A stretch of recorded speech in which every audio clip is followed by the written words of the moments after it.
Today, we are honored to sit with a woman whose life is a testimony of healing, faith, and restoration.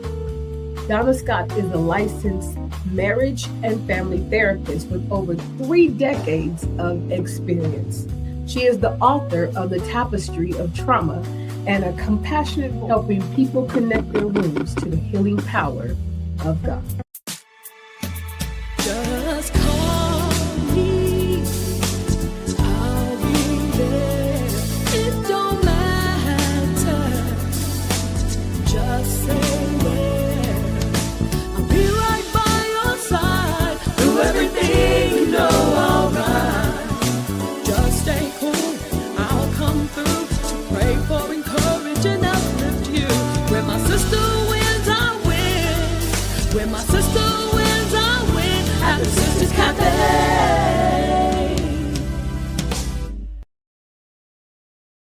Hey, everybody. Welcome to this segment of Sisters Cafe. We are here with the wonderful Miss Donna Scott. Cafe, help me welcome Donna to the cafe. Yay! What a privilege and honor to be at the cafe. Oh, I'm so excited. I'm so excited. Me too. This makes me kind of feel like when they say something is full circle. Mm-hmm. It's been 2015. It's been 16 years. Oh my gosh. Wow. That. Well, 11. No. It's only 11? Oh, yeah, it is. Yeah. Ma'am. Why I didn't. Ma'am. We see why That's I don't okay. do math. I'm a therapist because I don't do math. I don't either. I don't do math. Ooh, I aged just big time. Big time. But no, I'm super excited and I'm glad that you are here. What caught my attention is you doing some big things. I watch you go live. I have to admit, I don't watch the whole things, but I do watch. Okay, I appreciate it. I'm listening. Mm-hmm. I'm listening for nuggets. I'm listening to how to be better. You know, me being the best version of me, guru. I'm always looking for ways to help myself and other people be our best selves. Mm-hmm. And as we were talking backstage, what I do understand is that therapy is very necessary, extremely necessary. Now we know what the bio says, but can you tell us a little bit about you?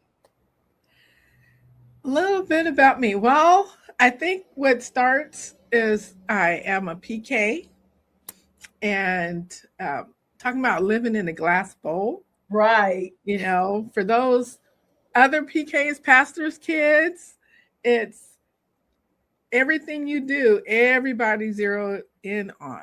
Yes. And I remember there was a time where I was just feeling so exposed, and because I was getting critique too. Mm-hmm. And one day the Holy Spirit said they're focusing on the wrong father. Wow. And I was like, huh. So I kept praying and thinking about that. So the next time somebody said, you're the pastor's kid, you should know better, I then replied, well, isn't it more important about our Heavenly Father and that we do for Him and we pay attention for Him? So in that case, you're a PK too, right? And after that, they stopped messing with me. Good. So I think, we were talking about relationships too. And my husband, I'm going to a retreat in March, and they were saying, say a fun fact. And I went to my daughter, I'm like, what's a fun fact about me? And she said, the fact that you broke up with Dad for 2 years before marrying him. I was like, oh yeah, that's a good one. That is a very good one. Because you're at what, 35 years now? Yeah, we're at this year will be our 39th anniversary. Wow. Congratulations on that. Thank you. I didn't see it happening. Really? We had dated for a year, and he was already in love with me, and I was in the friend zone, and I was like, ooh, yeah. He's like, God told me you're my mate. And I said, he didn't tell me. I'm out. And again, God knows who we need. And it took 2 years. He had some growing. I had a lot of growing to do. Because when I prayed for a boyfriend and then a mate, it was more about what could he do for me. And God used that time to, no. I need you to shift that a little bit. How can you be the, I'm gonna steal this, be the best version of who you are as my daughter? Right. Not so much what can you get, the Valentine's Days and all that from a man. No, you need this first. And God was working with him too. So yeah, he brought us back together and we've been blessed with 4 children. And Wow. And I appreciate him because as a therapist, we in California, it's very hard to get licensed. So you have to earn like 3,000 hours. Wow. And oh yeah. And when the Lord blessed, all my children are miracles. My doctors told me I shouldn't have kids. God blessed me with 4 kids. Wow. And my first kid was my toughest pregnancy, so I had to take a leave of absence. And when I came back, I had worked for another year. And this is God's divine appointment because he brought my first supervisor. We met in the store.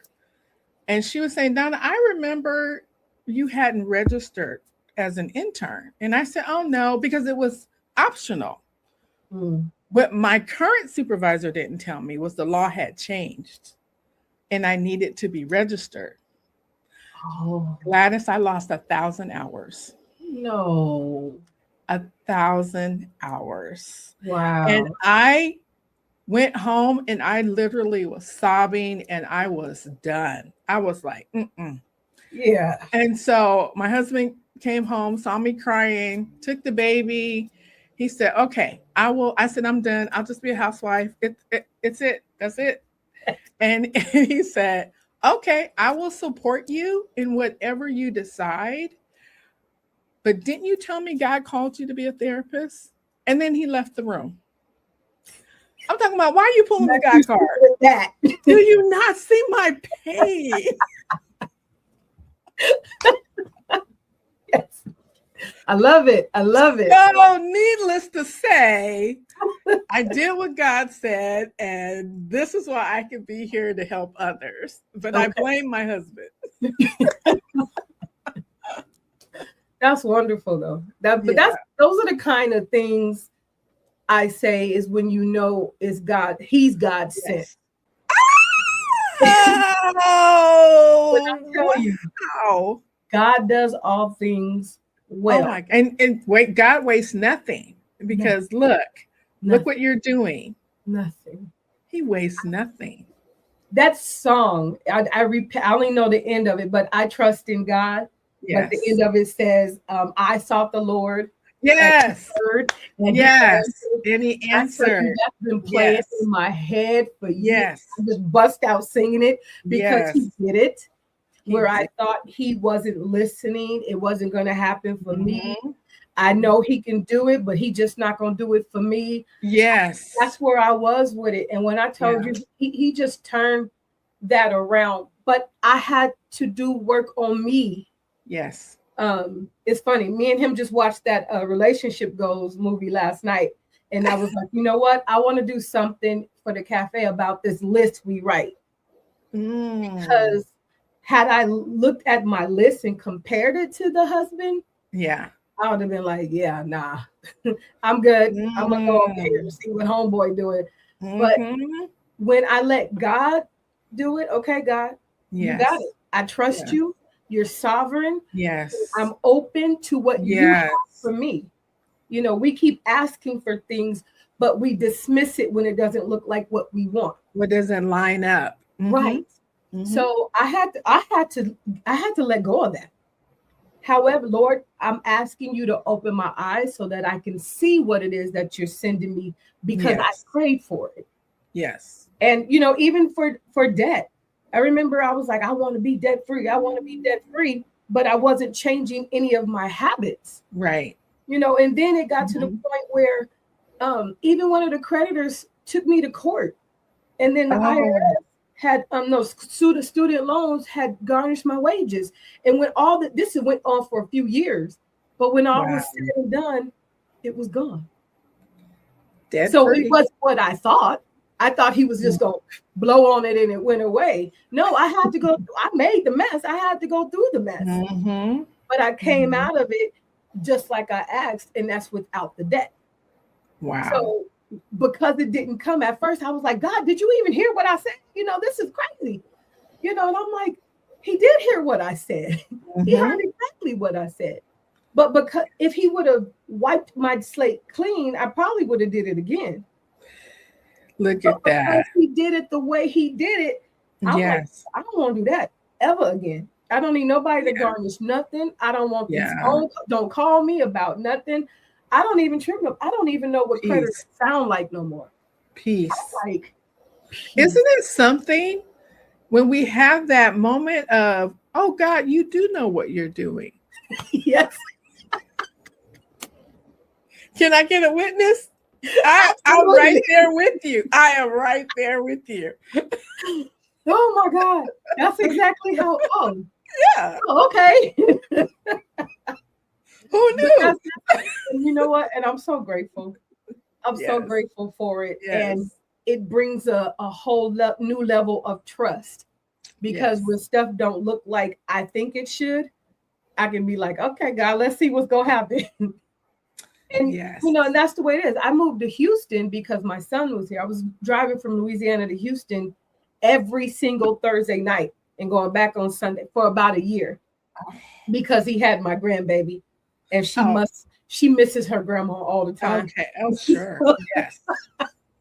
I'm thinking you're going to see your son. Mm-hmm. I mean, I want to see him too, but no, it was that grandbaby. Sure. Okay. I got you. He knows it, and I make no apology for it. Right now, I was in San Diego.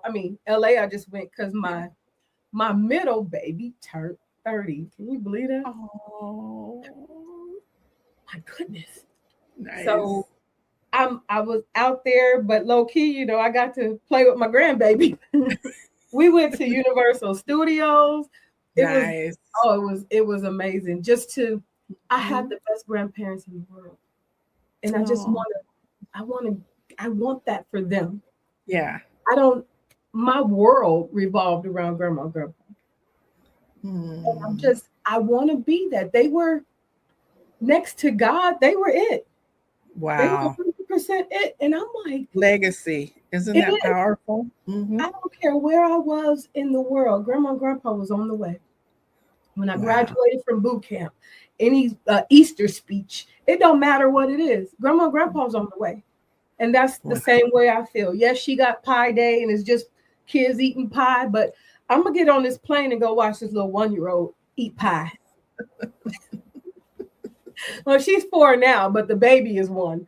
Okay. Okay. So, now she in gymnastics, and I watch it I'm smarter now. I just watch it on video. That's a lot of plane tickets, girl. And there's so many more left.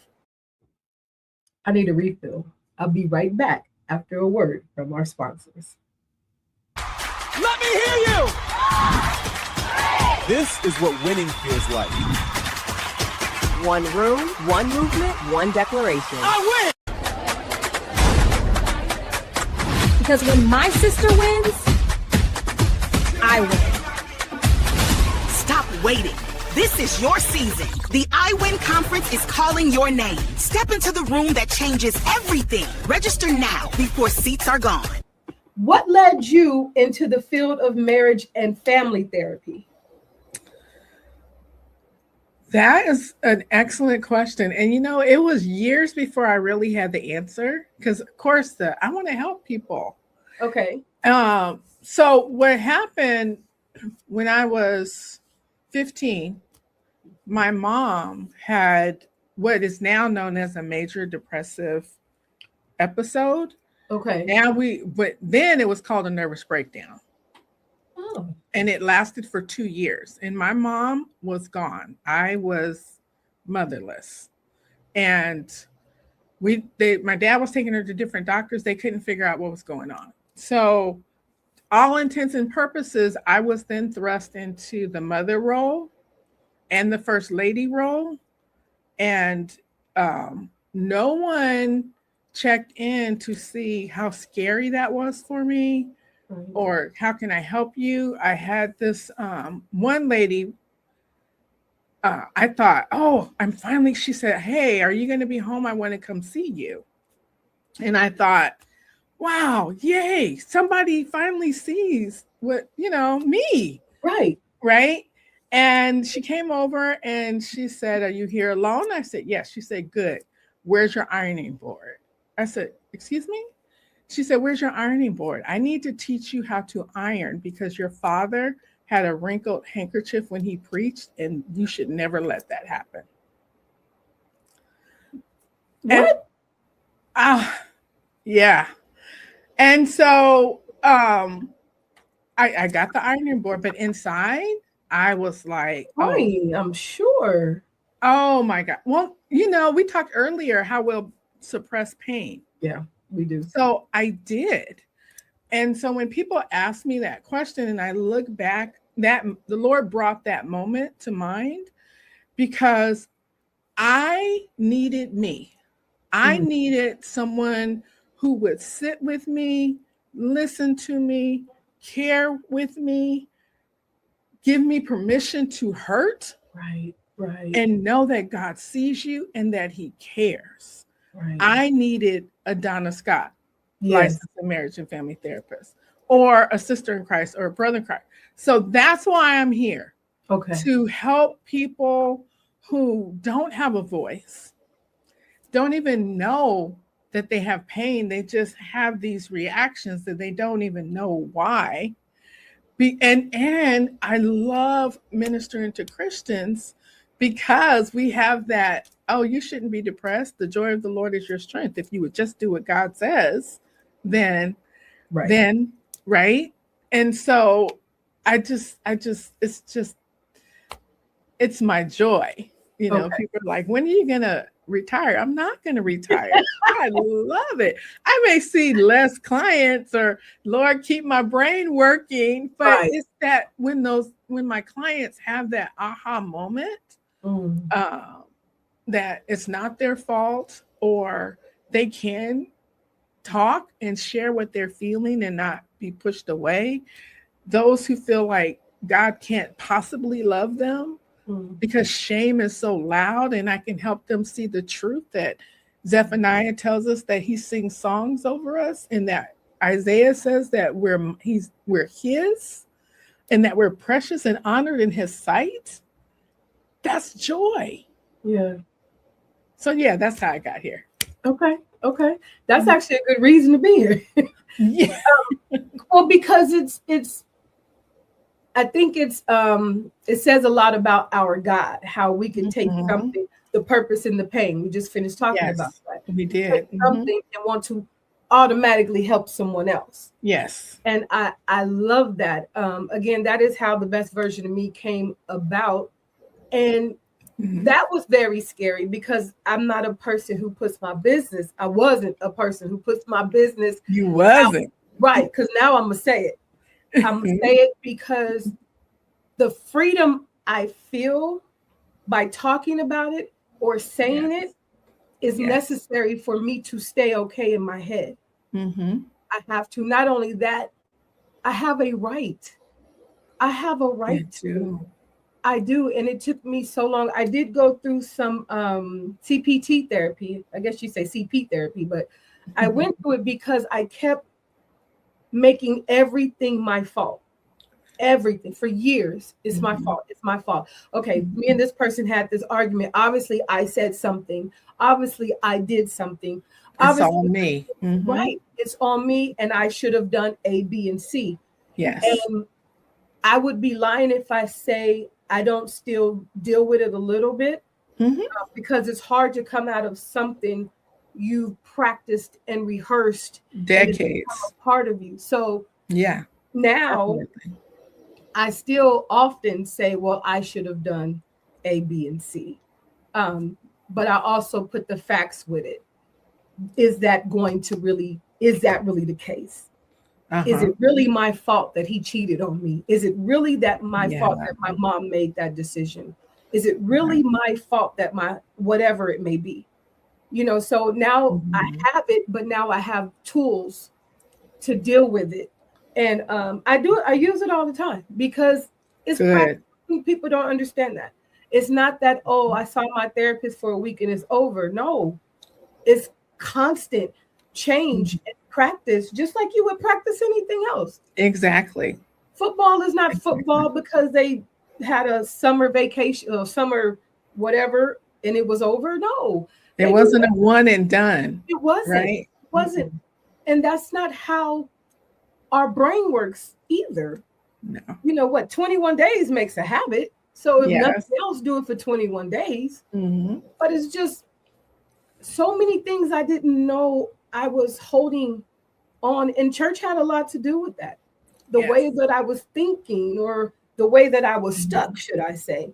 Because I really did think that everybody else, other than the people in my church, were going to hell. They're not. And I'm like, just certain things. And everybody else in the church has it all together, and you're the only one struggling. But that's what we do, though. We do. We forget where we came from. A good point. That's why the scripture, when it says, and such were some of us. Once we had time to, I don't want to say master what we're doing, but almost master being in church language. And, we forget where we came from. We forget that we didn't come out the womb saved. But I'm also forgetting that this session ain't about me. So we could do this all day. I'm interested in the book. I just, where did it come from? What made you say, you know what, I'm gonna write about this? And where did it stem from? Okay, so I am a speaker. I much prefer speaking. Okay, that is my second happy place, and actually, it's kind of becoming my first happy place. But because I can reach more people, right? Right. Hear God's truth, hear His love for you. So the Lord was leading me to go to a speakers conference in North Carolina, from San Diego to North Carolina, right? But I was really prompted by the Holy Spirit to go. So when I went to register for it, they asked, did you want a publisher's appointment? And I was like, no. I didn't even know there was a writer's component to it. No. Okay. So I go downstairs because I'm getting ready to leave. I'm like, I'm registered. At the front door, Gladys, Holy Spirit stops me. You need to go back up and register for a publisher's appointment. And I'm like, now I wish I could. No, I don't wish. We're keeping it real, right? Yes, we are. I'm not that, God tells you to do it. Okay, Lord. I'm Moses. I'm like, I don't have a book. And I'm literally going back and forth like Moses. I don't have a book. The Lord's like, yes, you do. I'm like, no, I don't.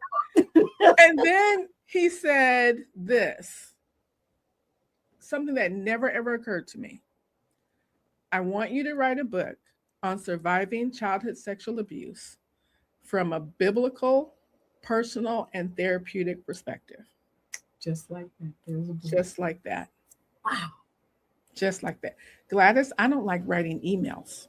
You barely can do a text. Barely. And you want me to write a book, Lord? So fine, I was like, fine, I'll go register because you told me to. So I get up there and I was late. So I was put on a wait list. Yay, okay. I was obedient. God just needed to know I would just obey, right? Right. Yeah, no, I got not one, but 2 publisher appointments. And so I just told them what God told me, right? Okay. So they're like, So you don't have a proposal. You don't even know what a proposal is, do you? I was like, nope. So they sent me home. They gave me how to put a proposal together. Talk about labor intensive. Anyway, so both ended up saying no. And one publisher editor said, listen, I could not get my whole board to agree, but you've got to write this book. We need your story. And so that then God took me on another journey with, okay, I got to do it private. Then he opened the door to get a publishing company. And in obedience, that's how the tapestry of trauma, transforming the tangles of childhood sexual abuse into God's masterpiece, came about. Wow. And I've always loved the story about the woman with the issue of blood. Mm-hmm. That story has always fascinated me. And so the Lord wanted me to, from the biblical perspective, pull in her story. Okay. And the insights he gave me from that was so powerful. And I wanted to make her come to life. So I gave her a name. I looked up Hebrew names. Okay. And Eliana means the Lord responds. And so that's what I call the woman with the issue of blood, Eliana. That's beautiful. Mm-hmm. That is beautiful. Yep. What are some of the common misconceptions about trauma recovery? It's kind of like what you were saying earlier, that we push it so far down that we don't know it's impacting us. So first of all, we've got to be aware that we're being impacted. Right. And the impact can be so I opened the book with my weight health journey. Mm-hmm. Mm-hmm. And my friend, another colleague, we share and support each other in that. And so something she asked, I can't even remember. She said, why can't we, or whatever. Mm-hmm. And this slipped out of my mouth. And I said, because if the weight comes off, men will notice me and I'll get hurt. Mm. She was shocked. I was shocked it came out, right? Yeah. And by this time I've been married. I think I had 2 or 3 kids at that point, and that slipped out. Wow. And I realized it was my childhood sexual abuse trauma. Right. Right. Throughout my journey, I would have memories of that and push it away and forget. I didn't think I had ever told my mom. And years later, she's like, you did tell me. That's why we stopped, your exposure to that person. Okay. I never remembered doing that. Wow. Never. To this day, I don't remember that. I was actually, the Lord, my practicum site, my very first counseling site, was the only San Diego counseling center that dealt with childhood abuse. Wow. The only one. I was single with no kids. Lord, why are you sending me to work with kids? In the middle, and I would work with adults too. In the middle of one of my sessions, this again, awareness, not aware that she needed trauma work. She was just coming because when she had a daughter, she didn't want her husband to touch her daughter. Mm-hmm. And she was like, he's an amazing man. He's done nothing wrong, but I lose it. That's why she came to see me. Yeah. And as we were unpacking things, and part of our questionnaire was, have you experienced abuse? No. In the middle of a session, she says, oh my gosh, I was abused. And she starts coming out. In the middle of that, I was like, I was too. When I signed up for the practicum, they asked if I had abuse. I said no. I had buried it. Yeah. Yeah. I had buried it. So definitely awareness of the hurt, awareness of the pain. I've had someone else come because they were dealing with anger issues. It was rooted in the wounds from her past. Right. So once the awareness happens, and then you ask for help, And so the first part of the book, I split the book up into two parts. Okay. And it's the wounding. And even though I specifically talk about childhood sexual abuse, any childhood or abuse history, Right. the tips will work. So I talk about the tapestry. So when I looked at tapestry and I watched videos about it, and it's so fascinating, Gladys, because the tapestry maker, he has a loom, right? Mm-hmm. And on this loom, he starts with the vertical Mm-hmm. threads, and he gets all those laid out. Then he has a mirror in front of him. So he has a chair. I should have brought it. But anyway, he's sitting in a chair. The loom is right here. And in front of the loom is a mirror. Okay. And the mirror is reflecting behind him the picture that he's creating a tapestry out of. Oh. Uh-huh. Okay. Okay. Now, the side he's looking at is all the knots and tangles, right? But he already has a vision of what's coming. So he lays the vertical threads. And then as he weaves in the horizontal threads, what happens is the vertical threads are no longer seen. That's true. Right? So for the first part, the wounding, I use the threads horizontal, the vertical threads, because they're our foundation, the wounds that happen. And I did different colors for like shame, fear, all those that are symptoms or residuals of trauma. Right. And how they impact us. I even one chapter, because I did a survey to see what people needed from the book. And the number one thing was, how do I handle intimacy with my husband? Wow. Because that spouse is actually a secondary victim of the original perpetrator. 100%. 100%. 100%. And nobody was talking about that either. No. So then once I break that down in the first half and I talk about God's healing, and then I talk about the horizontal threads of faith, compassion, perseverance. How do you manage setbacks? Because as you were saying, it's not a one and done. It's not. You can be healing from your journey. And I also talk about how we can have triggers. So an example of a trigger that I had that caught me off guard was I was driving, and you know how San Diego's becoming LA. It's crazy. Right. But I was driving down the street and this car came up and it was a man and he was flirting with me from his car. And I had a panic attack and I was terrified that he was going to hurt me. Yeah. Yeah. Because he noticed me. Right. Yeah. I drove home so fast and hid in my room. Yeah. And I was like, what was that? Right.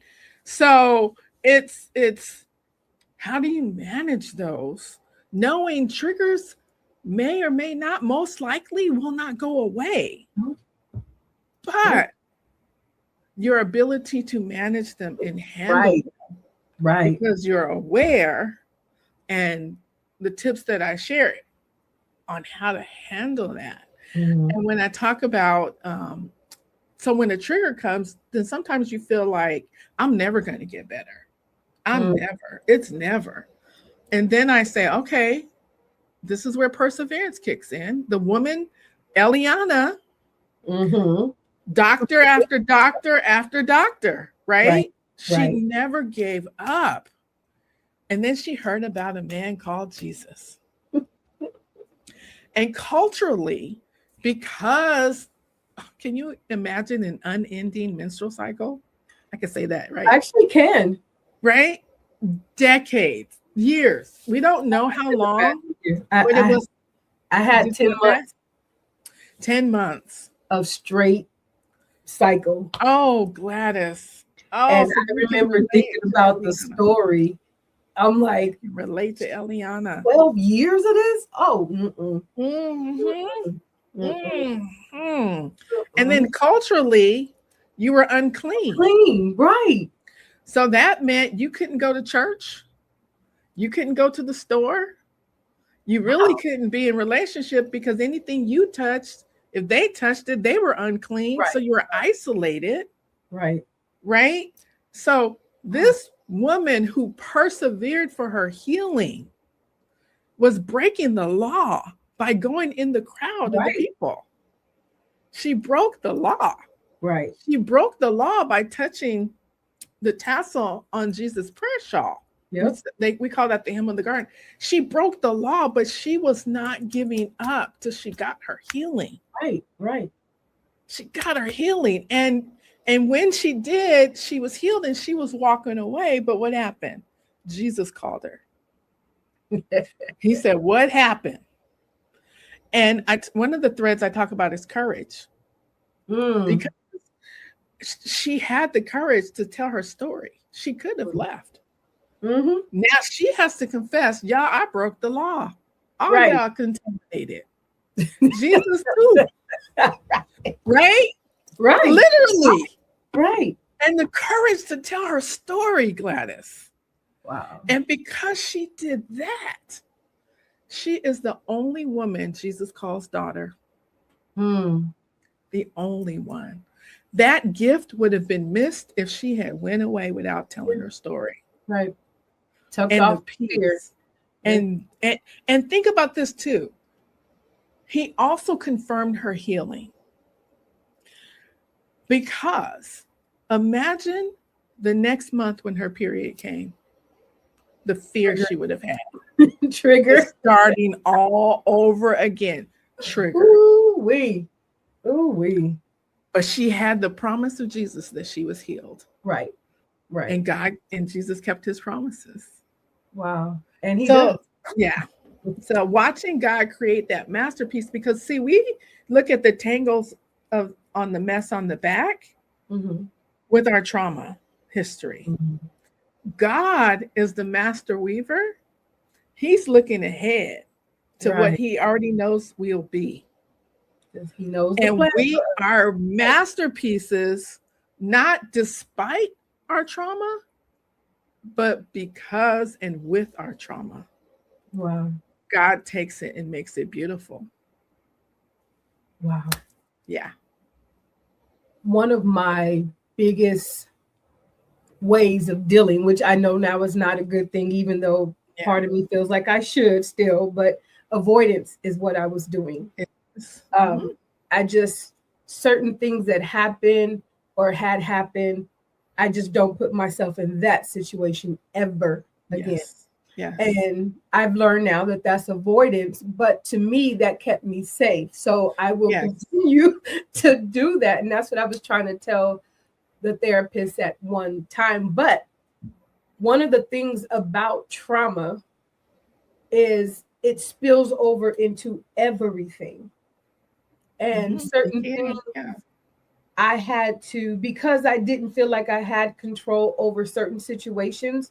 Yes. It's almost like now I have to control whatever situation. Yes. And something even, she laughed. We both laughed, but I said, I sit at the window on the plane. So I know where he going. And she says, do you really know where he's going? Well, no, but it makes me feel like I'm in control when I see him turn right or turn left. Is he over water? Is he over land? Did he go up? Did he go down? I'm watching. I mean, even though that was a 10-hour flight to Brazil. I'm out the window. Why he turning like that? Wait, what's wrong with but it makes me feel calm that I'm watching. Same reason I don't go to sleep when anybody's driving but me. I'm not going to sleep ever. But I do understand, which I didn't before. I just thought that's just how I was. But it is literally trauma. Yes. It is trauma, and that is the way I've dealt with it. Outside, why you worry when you know that he gonna make a way? I done seen him make a blessing like 100 ways. Everybody y'all gon' have a date. Only running to the Lord, I never run away. Curving them, demons try to get me, but I'm swerving them. Circle them, target in my flesh, I had to murder him. Satan only come to steal your joy just like a burglar. Smirking him, I know he got it covered like a pergola. We go ahead and knock it out the park and turn the bases. You was walking faith and started running out of patience. I sat at the table with my plate, I'm saying graces. We cast all our cares, forget your past and turn the page. I say, yeah, buddy, rolling like a big shot. We are super excited to welcome Black Girl Vitamins as one of our official sponsors for the 2026 I Win Conference. Big announcement. Black Girl Vitamins is now an official sponsor of the 2026 Sisters Cafe I Win Conference. Wellness meets winning, and we are here for it. Yeah. And the thing with trauma is, it's almost like that word is a buzzword, but it's not actually the event that happened. Right. That's trauma. It's our response to the life-threatening or physically threatening or scary thing. Right. Our reaction, because some people can have a similar threatening experience and be okay. Right. There's so many other reasons that go into it. Right. But I love how you're explaining how it spills over in ways you're not aware.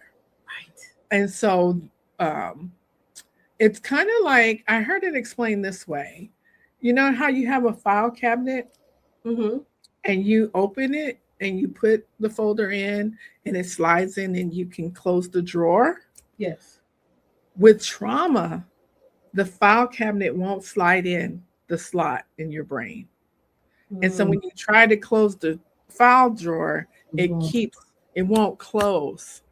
That makes sense. So your brain knows something's not quite right. How do we compensate for that? I know. Right. Of a plane. Right. Right. We'll stay awake. Otherwise, And we have all these coping mechanisms, which are fine unless they interrupt the quality of life. Right. And that's when we have to intervene. That's when it's like, okay, this is not working. No. What's happening? How can I get this file cabinet closed? And we must, because I feel, I hate to say the word lucky, but I feel almost blessed that was my coping mechanism, because there could be so many more. I remember after being divorced the first time, well, I didn't get a second divorce, but when I got divorced, I was like, I couldn't be alone. I couldn't sleep by myself. Scary. But I would just have people there to sleep in the bed. But, you know, obviously they was like, oh, I'm not just coming over here to sleep. So I find myself repeatedly with different people just so I can have somebody that I can sleep with. And probably not even realizing it. Not till way later. Yeah. Not till way later. Not till, you know, after, you know, my mom made a joke about me just liking guys. And I was trying to explain, it's not that I just like them. This is happening. But she wasn't understanding what I'm saying. Right. You know, and then it became like a running joke in the family that, you know, I'm always going to have a boyfriend, but nobody understood. They didn't see your pain. They did it. And a lot of people don't. I've had people say, well, you look like you're fine. What am I supposed to look like? Like, looks are deceiving. They're severely deceiving. Severely, but that also, I had to look at myself. Why do you act like there's nothing wrong? Because somebody asked me, oh, I'm fine. Because I don't say anything. I'm not going to say anything. It's not safe to say anything. It's not safe. Somewhere you've learned that it's not safe to say anything. In church? I'm sorry to say it, but yes, you learn everybody. One of my biggest things, chapter 4 of the book is check your squad. And what I tell your friend, they're not. And I use the example of what a friend should be, and that's in I think it's Acts 4, where the 4 friends lowered the man down, crawled. Right. Yeah. That's what I want my friends to do. Do whatever they got to do to get me to Jesus. That's what friends do. Oh, But I always talk me about too. everybody's not your friend. While we calling everybody sis and bro and uncle, and they don't even like you. Like Yeah. we gotta stop it. Everybody's not for you. You telling your dreams and your visions to everybody, and they figured out how to either copy it or sabotage it. No, keep your stuff to yourself until it's boom, Yeah. done. Yeah. You know, confide in God. We talk a lot, especially with the age of social media. We put all our business on social media. And I'm like, Oh my goodness. you're not even gonna feel the same way tomorrow. Why would you put that out there or somebody else's business Yeah. out there? Yeah. You know, I'm like, I get the freedom of speech and I'm just transparent. I get that, but I'm still dealing with what should be transparent and what's not. Now, I am more transparent in here and Yes. in the private group than I am anywhere. Because you created safety. Of safe, yes, because people have to feel safe and know that it Yes. is. There are women out here that's not going to tell your business, that are rooting for you. Yeah. I'm a collaborator. I'm not a competitor. I'm not, and Yes. I feel like we all can win. We are some of the most amazing bounce back people I've ever met in my life. Like my goodness, we do rule the world. Yes. We do, and I'm like, I wish we knew that Yes. when we were younger. I wish we knew how amazing we are, and what we were going to be, and we could change laws and, just, oh my God, we're intelligent, we're smart, we're kind, we're nurturing, we know how to do stuff. And if we don't know how to do stuff, We figure it out. I just, you know what I mean? We don't know that when we sick. That's why you don't know nothing wrong with us, because we keep it moving. We do. But then somebody has to be somewhere to pour back in, or we got to allow it. Let me say that too. We have Good to point. allow Yeah. for people to pour back into us. Yeah. So that's one thing. And that's why having a good mate is a very good idea. Very good idea. I'm glad you said good and not perfect. No. Because we all mess up. We right? do. We do. And especially when you get with somebody, for me to raise my boys by myself and then turn around and get married, now I have to get out of head of household mindset, Yes. which is work for me. Yes. That's work for me. And then my own little traumas and things like, okay, did he lock the door? Okay, did he close the door? Let me go make sure that thing is okay. No, those are kind of things. Or he makes a decision. I have to be lady enough to say, okay, baby, whatever you say, even if I think it's wrong or know it's wrong, he gonna have to find out it's wrong, and I can't be back there talking about I told you so. I can't. That part.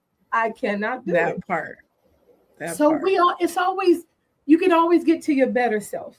Yes. But when you can have somebody that sees something's going on, I'll give you a good example. I just did a 3-day revival last month.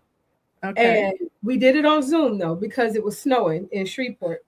But I don't know what that's like. no. Being in San Diego, I have no idea what you're talking about. It was snowing. Yeah, it don't do it often, but once a year it looks like it does. Okay. And it snowed out here last year. I was like, I didn't know y'all had snow, but it was beautiful. It was beautiful. Okay. But what I loved about that, or anytime I do it in person, the fact that he's the first person to lay hands on me when it's over. Yeah. I love that. I absolutely love when we first got married. He didn't know I knew it because I'd act like I was asleep. But he gets up around 2:33 to pray. And he would lay there and pray over me before he walked out the room to go do his own prayer. Yeah. And I would never say, and I was like, wow, that's amazing to me. Or when we were, so I have a really bad back pain. Yeah. And we were in Italy. I was walking up this hill and I just thought, I kept looking back because I'm like, it's probably better if I just go back and sit in the van because I don't know if I can make it anymore. I was in such pain. And I kind of knew that I should have did something better. I don't know if I needed a back brace or a wagon. I don't know. But I didn't know it was that many hills in Italy. But I remember telling him a story. When something is hard for me and it's tough, I go into boot camp mode. And I will. If something hurts, if I know I got to get through something, I will automatically start singing boot camp cadence in my head. Okay. I have to because it makes me push through. Yeah. I did. So we were going up the hill, and I remember saying, "But I think I should just go back. Maybe I should just sit on the curb till y'all are done because I can't move no more." Mhm. And he was like, "You could do it. You could do it." I'm like, "You're not hearing me." And so, but I was yelling. He said, "I was like, Oh, you weren't using your inside voice? I was because I was low key crying. Oh, I was in so much. Oh, it was hurting Oh, so bad. wow. Oh, And wow. I'm taking these big steps, but slow, because he just walks. Boom, boom. Yeah, he's retired Army, so he's. And I'm thinking, okay, fine, you go. I'll catch up. He got behind me and started singing cadence. I thought that was the coolest thing in the world. So cool, but it shifted my mind. And we got up that hill. He was behind me, and he walked me up all the way up to that hill. And I Wow. just kind of looked. I'm like, you know what? I didn't even know you remembered that story. And that's that power of being known, It is. being seen and known. I've never been somebody's priority. I wasn't even sure what that felt like. Like at first, I thought it was weird. And he was like, "What color are we wearing today?" "What you mean?" "Go get dressed." Like, and it was, you want some coffee? If I want coffee, I'll go get it. But it took me a long time. I'm like, oh, Yeah. I didn't know he was not playing a game with me. I'm so used to being played with. Exactly. And it took me a minute. And now I know that that's his person. That's really who he is. Yeah. And it's amazing. I tell you, God does all things well. But we're going to go because I need to let you go. It's so much more. So we will probably have to have a part 2 and stick, or I might have to have you out here so we can have people. That would be amazing. No time limit. Yeah, it's no time limit. So before I let you go, I always do a segment called Rapid Fire. Okay. So I'm going to give you 2 choices, and you have to pick them without thinking. So it's first thing to come to your mind. Okay. Are you ready? Ta-da! Yes. Gentle healing or steady healing? I have to pick one or the other? Yes. I think gentle healing is steady healing. Okay, that's an answer. Small steps or quiet breakthroughs? Small steps. Compassion for self or compassion for others? Compassion for self, because that empowers you to have compassion for others. Great answer. Restorative rest or reflective journaling? Restorative rest. Grace in the process or patience in the process? I need some grace. Okay. Untangling threads or weaving new patterns? Weaving new patterns. God restoring or God revealing? God restoring. Trust the process or trust the weaver? Well, it's the same. It is. Trust the process because the weaver knows what he's doing. Looking back with understanding or forward with hope?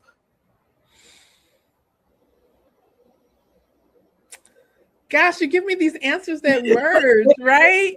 Because I can look back with understanding, and then then I can march forward with hope. But right? that's still an answer. It's allowed. Yeah. Okay.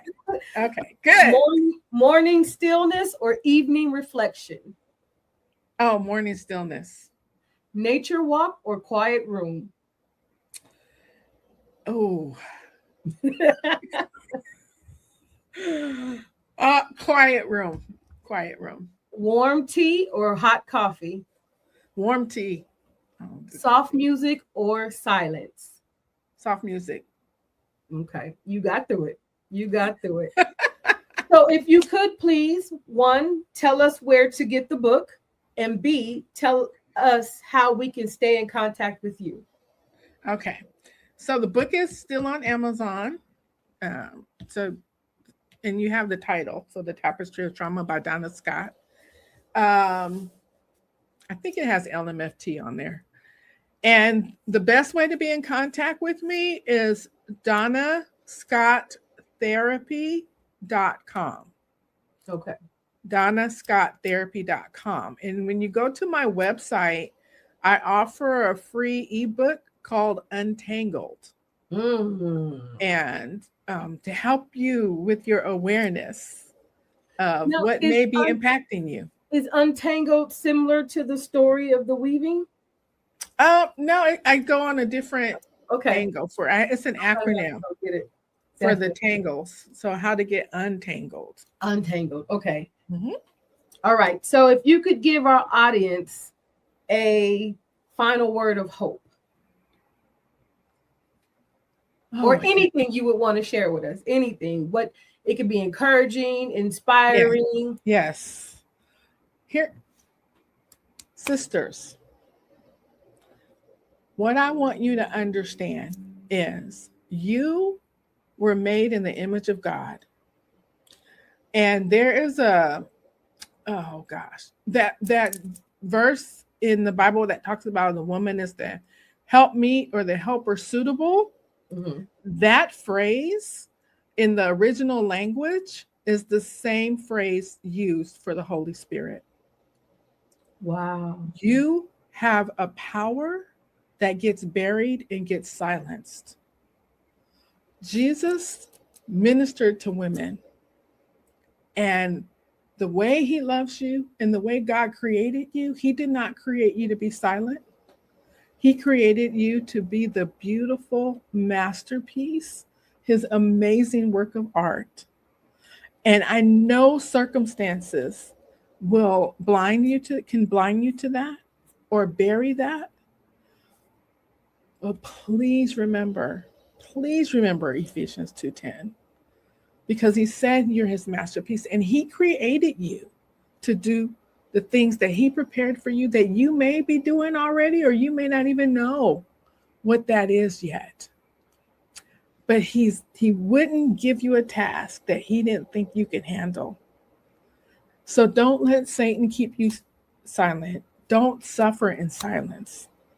If you're hurting, or as Gladys and I shared, reach out. You can send me a text or a message. I know I'm in San Diego, but I can try to help you get the help you need, because you matter and you are God's daughter. Never forget. Amen to that. Y'all, make sure you go get the book, Tapestry of Trauma. Go download the free ebook that she has up there. On my website. All of her speaking and her teaching. Go to her website. I will put the website right here. Okay. Seek counseling and support when you need it. Yes. That's important. And share this episode with anybody who needs hope. It's not just for women, because men need help too. They absolutely do. Oh, they absolutely do. But we don't want to leave them out. It just happens to be a Sisters Cafe thing, but this is for all people, regardless of age. I know sometimes when we get up in age, we don't need that. We don't need that. But everybody can use the help. Yeah. But thank you, everybody, for being here. We are super excited. We will have a part 2. Everybody, make sure that you go check out the website at www.sisterscafeinc.com. And don't forget, next month is the 2026 I Win Conference, March 27th and 28th, y'all. Register, book your rooms, because that rate is not going to stay. And make sure anything you need to know, go ahead and go to the website and check it out. We need sponsors, vendors, volunteers, and advertisers. Get at your girl so we can hook you up. Thank you for being here. And Donna, thank you so much for being here. Thank you for having me here. I loved it. We had a great time, didn't we? We did. All right, everybody. We'll see you again next time for another segment of Sisters Cafe. Bye. Bye. Just